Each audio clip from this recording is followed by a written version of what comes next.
Baik, maaf. Rupanya belum saya nyalakan tadi, tapi terima kasih ya. Selamat pagi Bapak Ibu yang dikasihi oleh Kristus. Firman Tuhan hari ini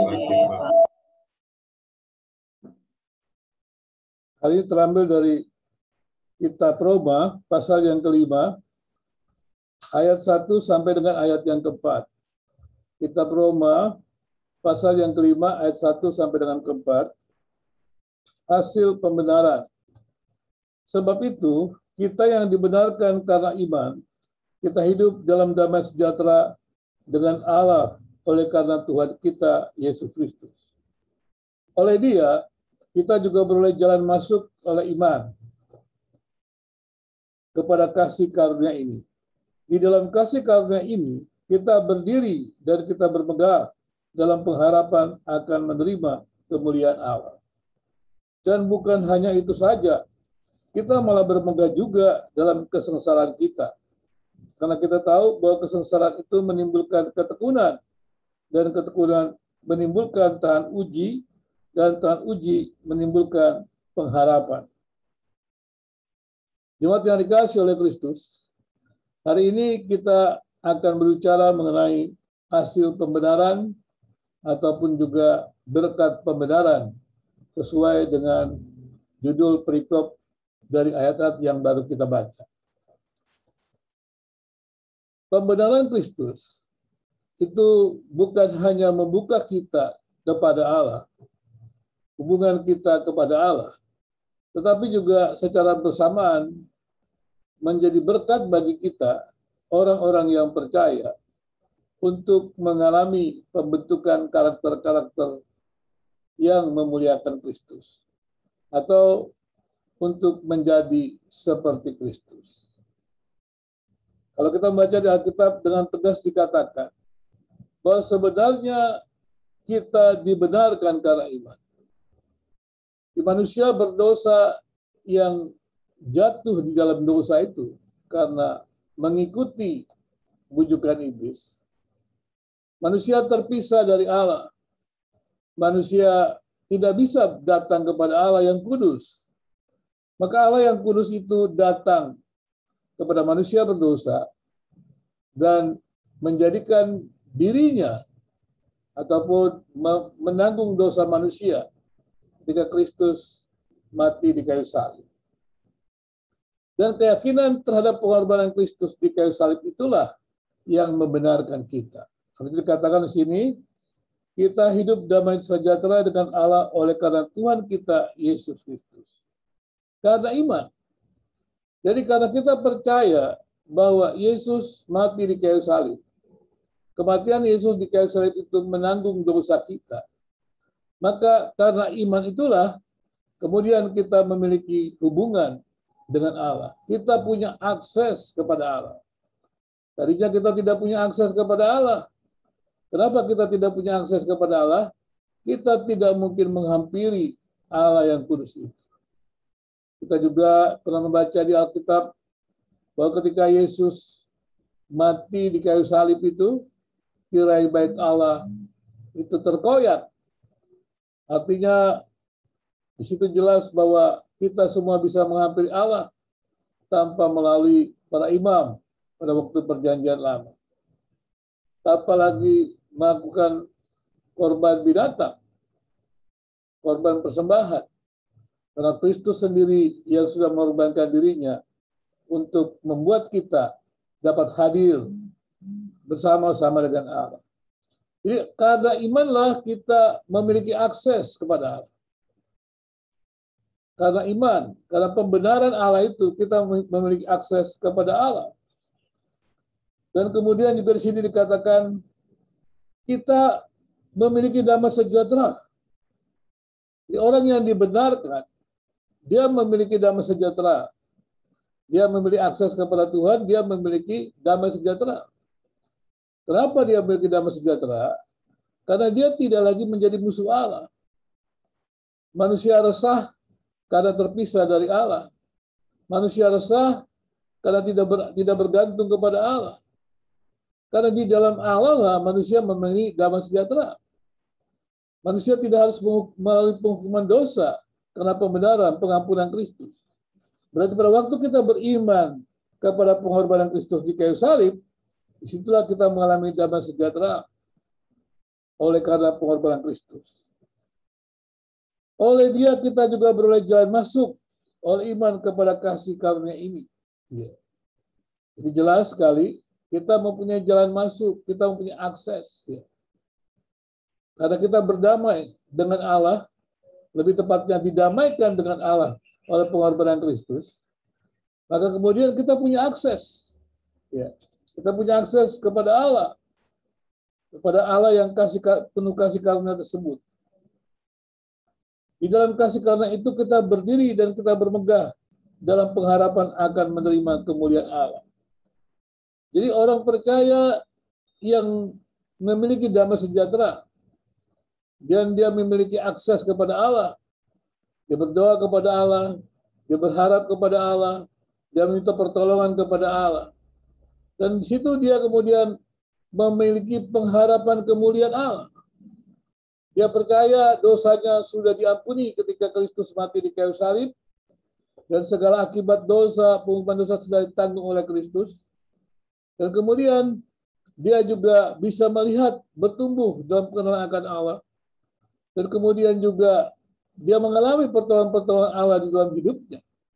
Dan selanjutnya dia mengharapkan kemuliaan Allah yang sempurna itu.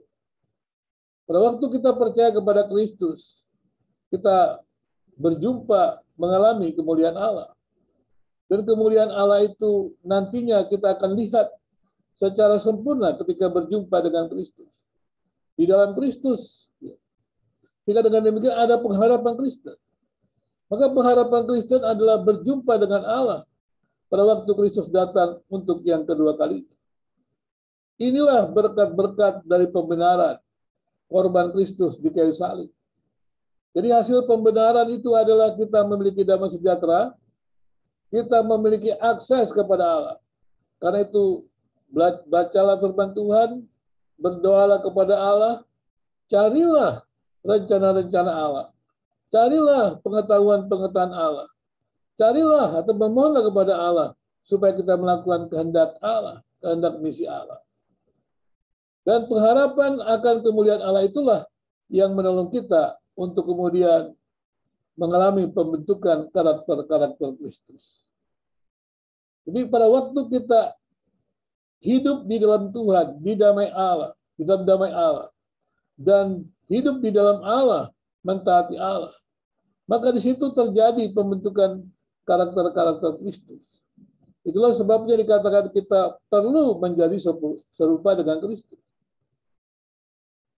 Menariknya di sini adalah dikatakan, dan bukan hanya itu saja, kita malah bermegah juga dalam kesengsaraan kita. Karena kita tahu bahwa kesengsaraan itu menimbulkan ketekunan, dan ketekunan menimbulkan tahan uji, dan tahan uji menimbulkan pengharapan. Bagi orang-orang yang beriman, yang percaya pembenaran Allah, yang memiliki damai sejahtera, yang memiliki akses kepada Allah, yang berdoa dan senantiasa mencari kehendak Allah, mentaati Allah, dan terus menantikan kemuliaan Allah dinyatakan, maka penderitaan tidak pernah memisahkan dia dari kasih Allah. Alkitab jelas katakan bahwa penderitaan itu tidak memisahkan orang percaya dari kasih Allah. Tapi sebaliknya penderitaan bagi orang yang percaya itu justru memurnikan kehidupan orang percaya itu. Jadi iman yang berharga itu layak untuk mendapatkan ujian. Dan ujian yang membawa kita kepada penderitaan-penderitaan itu tidak memisahkan kita dari kasih Allah. Tapi ujian-ujian itu memurnikan kita. Dan pemurnian itulah yang menghadirkan karakter-karakter Kristus. Jadi pada waktu kita menghadapi segala tantangan, penderitaan, kesulitan hidup kita di dalam Tuhan, disitulah tumbuh nilai-nilai atau karakter-karakter Kristus dalam kehidupan kita. Tidak ada karakter-karakter unggul, karakter-karakter Kristus yang hadir tanpa penderitaan. Jangan lupa itu. Jadi kita boleh saja menyaksikan tentang kasih, berkat Allah, dan segala sesuatu yang kita terima. Tapi karakter-karakter Kristus itu, penyucian, pemurnian itu, yang menghadirkan karakter-karakter Kristus, itu lahir dari penderitaan. Meskipun banyak orang tidak suka dengan penderitaan. Tapi sebenarnya realitas kehidupan menyatakan kepada kita, tidak ada kebahagiaan tanpa penderitaan sebenarnya. Menghadirkan karakter Kristus itu memang perjuangan yang berat, penderitaan yang berat. Tetapi ketika karakter itu tumbuh dan kuat dalam hidup kita, disitulah ada kebahagiaan. Kita bermegah. Orang-orang percaya yang menderita di dalam Kristus, melewati penderitaan untuk kemuliaan Kristus, dikatakan dia bermegah. Pertanyaannya kemudian, bagaimana seorang yang percaya, yang mengalami pembenaran Allah, mengklaim dirinya memiliki damai sejahtera Allah, mengklaim dirinya memiliki akses kepada Allah, memiliki persekutuan kepada Allah, berdoa kepada Allah, tetapi tidak pernah menghadirkan kemuliaan Allah di dalam ketaatan kepada Allah. Ini tidak mungkin itu terjadi. Tetapi itu semuanya bisa terjadi kalau, sekali lagi saya katakan, dia melewati tantangan penderitaan itu di dalam Tuhan. Bahkan penderitaan bagi orang percaya di sini yang menantikan kemuliaan Tuhan dikatakan juga menimbulkan ketekunan. Jadi pada waktu kita berjuang dan melewati persoalan-persoalan kita, itu menimbulkan ketekunan. Artinya kita terus berharap kemuliaan Kristus dinyatakan. Kita berharap kedatangan Kristus. Kita berharap kehadiran Kristus sebagai Raja untuk menghakimi, datang kembali. Kita berharap demikian. Dan kemudian dikatakan menimbulkan tahan uji dan menimbulkan pengharapan. Jadi orang-orang Kristen bertumbuh atau menjadi seperti Kristus, menghadirkan karakter-karakter Kristus, itu bukan perjuangan pribadinya semata atau usaha manusia. Tapi itulah adalah hasil dari pembenaran. Tanpa pembenaran kita akan selalu berputus asa dalam perjuangan-perjuangan yang berat. Bahkan penderitaan yang dialami oleh manusia yang tidak melihatnya di dalam pandang Allah, itu akan menghadirkan kepahitan hidup. Kemarahan-kemarahan yang tidak perlu sebenarnya. Kepahitan-kepahitan hidup yang mengganggu pertumbuhan karakternya, pertumbuhan kehidupan rohaninya, dan juga mengganggu perjalanan-perjalanan hidupnya. Mengganggu juga berkat-berkat Allah di dalam kehidupan. Saudara yang dikasihi oleh Kristus, jika kita berbicara tentang hasil pembenaran, jika kita berbicara tentang berkat pembenaran, pertanyaannya adalah, bagaimanakah berkat pembenaran itu kita alami dalam hidup kita? Jadi berkat pembenaran itu sebenarnya yang paling utama adalah menderita bagi Kristus. Mungkin ini tidak suka banyak orang, maunya menerima berkat Kristus. Menerima berkat Kristus adalah menderita bagi Kristus. Menderita bagi Kristus adalah kebahagiaan bagi kita. Setiap orang yang mengalami pembentukan rohani pada waktu mengalami awalnya memang menyakitkan sekali. Ini kan juga semua kita. Pendidikan dimanapun juga menyakitkan. Tidak ada pendidikan yang tidak menyakitkan. Meskipun dikatakan merdeka belajar, kita belajar dengan sukacita. Tapi bukan berarti kita tidak tekun, kita tidak berjuang. Maksudnya adalah kita belajar dengan sukacita itu adalah orang punya cita-cita. Kalau kita lihat kurikulum Merdeka kan begitu kan. Setiap orang itu didorong untuk bisa mewujudkan mimpinya. Nah, itu maksudnya adalah merdeka belajar. Ada mimpi-mimpi dari siswa-siswa itu untuk diwujudkan. Jadi guru jangan menghalangi mimpi siswa-siswa itu. Jadi guru memfasilitasinya. Sehingga belajar yang sebenarnya berat itu menjadi kesukaan. Karena akan mewujudkan mimpi-mimpinya. Demikian juga orang Kristen. Ketika menghadapi tantangan, dan hidup di dunia memang penuh tantangan. Hidup dalam kehidupan manusia berdosa, hidup dalam kehidupan manusia yang terbatas, memang penuh tantangan. Tidak ada hidup yang tanpa tantangan. Justru ketika Tuhan mengizinkan kita menghadapi tantangan-tantangan itulah, Tuhan ingin kita mengalami pembentukan demi pembentukan. Pembentukan untuk kemuliaan Tuhan. Dan pembentukan untuk kemuliaan Tuhan itu secara langsung juga membahagiakan kita sendiri. Jangan kita pernah berpikir bahwa Tuhan itu egois, karena Tuhan ingin dimuliakan dan selalu ingin dimuliakan. Kalau kita memuliakan Tuhan, itu ada sebuah kesempatan untuk menerima berkat-berkat Allah sebenarnya. Itu adalah sebuah kebahagiaan. Jadi jangan memuliakan Tuhan itu menjadi terpaksa. Seperti saya katakan tadi, siswa-siswa yang punya cita-cita, punya mimpi-mimpi, belajar yang berat itu menjadi kesukaan. Karena dia akan mewujudkan mimpinya. Demikian juga ketika kita hidup dalam Tuhan, dan kita ingin memuliakan Tuhan dalam kehidupan kita, kita melakukannya dengan kesukaan. Kenapa kita melakukannya dengan kesukaan? Karena kita mengharapkan kemuliaan yang sempurna pada waktu Tuhan Yesus datang. Jadi dengan demikian jelas sekali. Berkat dari pembenaran itu bukan hanya kita memiliki damai sejahtera saat ini. Bukan hanya kita kemudian juga bisa datang kepada Allah, mendapatkan berkat-berkat firman Allah, berdoa kepada Allah, memohon pertolongan Allah. Tetapi juga sebenarnya kita mengalami berkat yang paling penting itu adalah ada jaminan untuk berjumpa dengan Allah. Ada pengharapan untuk berjumpa dengan Allah di dalam kesempurnaan. Artinya kita itu saat ini berjuang keras untuk memurnikan diri kita. Dan pemurnian diri kita itu dasarnya adalah pembenaran Allah. Ya, Alkitab katakan menanggalkan manusia lama, mengenakan manusia baru. Apa yang dimaksud menanggalkan manusia lama? Menanggalkan manusia lama itu menghadirkan kehidupan yang murni, kehidupan yang memuliakan Tuhan. Dan untuk menanggalkan manusia lama itu perlu perjuangan yang berat. Tetapi sekali lagi itu menjadi sukacita yang besar.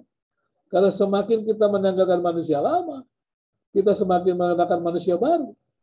Pada waktu kita mengenakan manusia baru, kita mengalami bahagia Tuhan. Dan kita membayangkan, dan kita mengharapkan, kalau kita berjumpa dengan Tuhan muka dengan muka, kita berjumpa dengan Tuhan dengan secara sempurna. Itu adalah kebahagiaan yang luar biasa sekali. Jadi saudara-saudara dikasih oleh Kristus, kalau kita melihat penderitaan yang kita alami Indonesia dan dunia ini, ada banyak memang kesulitan-kesulitan.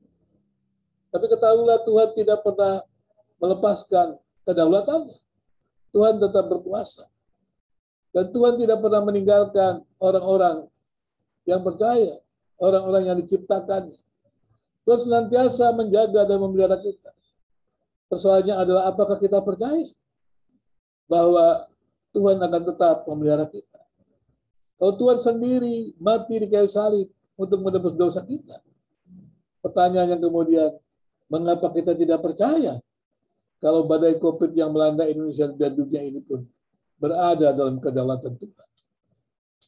Bukankah ini bisa menyadarkan manusia, kita semua, bahwa kita tidak berkuasa atas hidup kita, tetapi Tuhan yang berkuasa atas hidup kita. Pada waktu kita kuat, pada waktu kita sejahtera, kita pikir kekuatan itu lahir dari diri kita. Pada waktu kita sejahtera, kita menerima berkat-berkat Allah, kita pikir berkat-berkat itu dari diri kita, dari usaha kita. Tetapi ketika Tuhan mengizinkan penderitaan, kesulitan, kita tahu kita tidak mampu melewati kesulitan itu, dan kita hanya bergantung kepada Tuhan. Disitulah kita memuliakan Tuhan. Disitulah karakter-karakter Kristus itu muncul. Dan pengharapan menantikan kedatangan Kristus itu makin kuat. Orang-orang yang tidak berjuang untuk mengalami penderitaan itu akan selalu tergoda dengan kenikmatan dunia. Dan kenikmatan dunia tidak pernah memberikan kepuasan.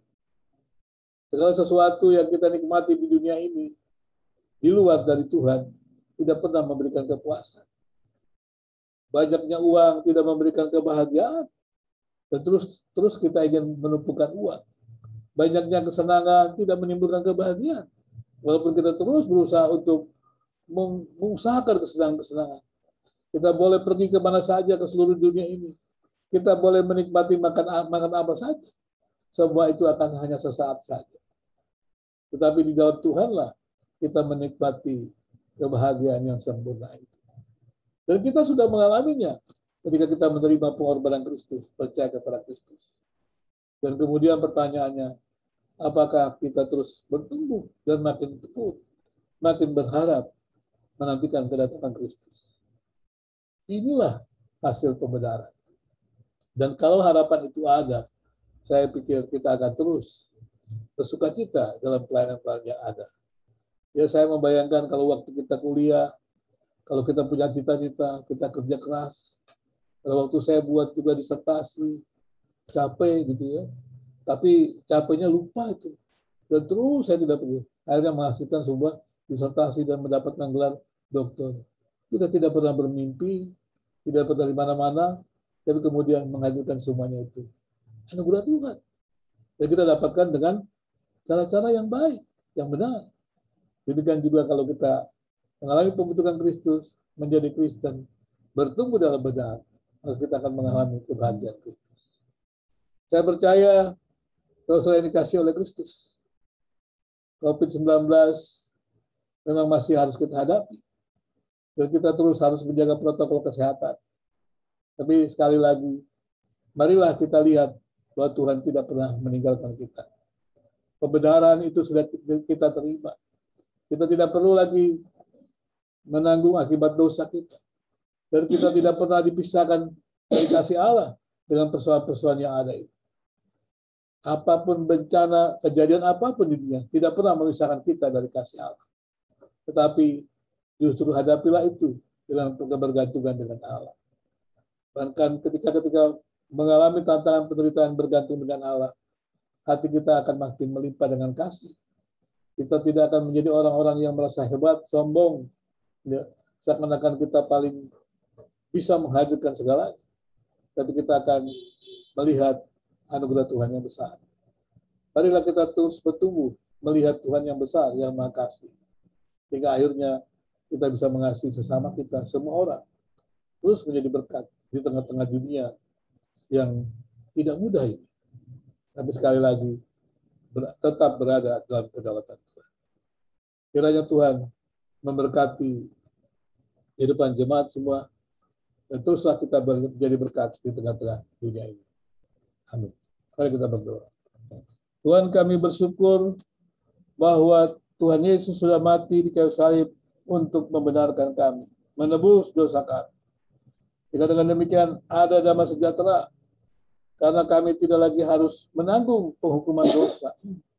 Dan kemudian ada damai sejahtera, karena kami juga bisa menjumpai Allah, berbicara kepada Allah, mengenal Allah secara langsung. Dan juga memohon pertolongan Allah secara langsung karena pengorbanan Kristus di kayu salib. Dan kemudian juga kami boleh dilayakkan Tuhan menghadapi tantangan penderitaan untuk memuliakan Tuhan, mengalami pembentukan karakter, sehingga karakter-karakter Kristus itu hadir dalam hidup kami. Tuhan, biarlah itu juga terus kami lewati untuk menimbulkan pengharapan yang makin kuat, ketekunan dan pengharapan yang makin kuat, bahwa Tuhan suatu saat nanti Tuhan Yesus akan datang kembali. Kemuliaan Allah yang sepenuhnya itu akan kami lihat. Terima kasih Tuhan. Biarlah segala kemuliaan hanya bagi Tuhan dalam hidup kami. Karena Tuhanlah yang layak dimuliakan. Terima kasih Bapak. Dalam nama Tuhan Yesus kami sudah berdoa dan bersyukur. Amin.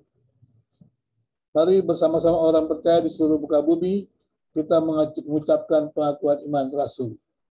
Aku percaya kepada Allah, Bapa yang Maha Kuasa, Khalik langit dan bumi, dan kepada Yesus Kristus, anak yang tunggal Tuhan kita, yang dikandung daripada Roh Kudus, lahir dari anak darah Maria, yang menderita sengsara di bawah pemerintahan Pontius Pilatus, disalibkan, mati dan dikuburkan, turun ke dalam kerajaan maut.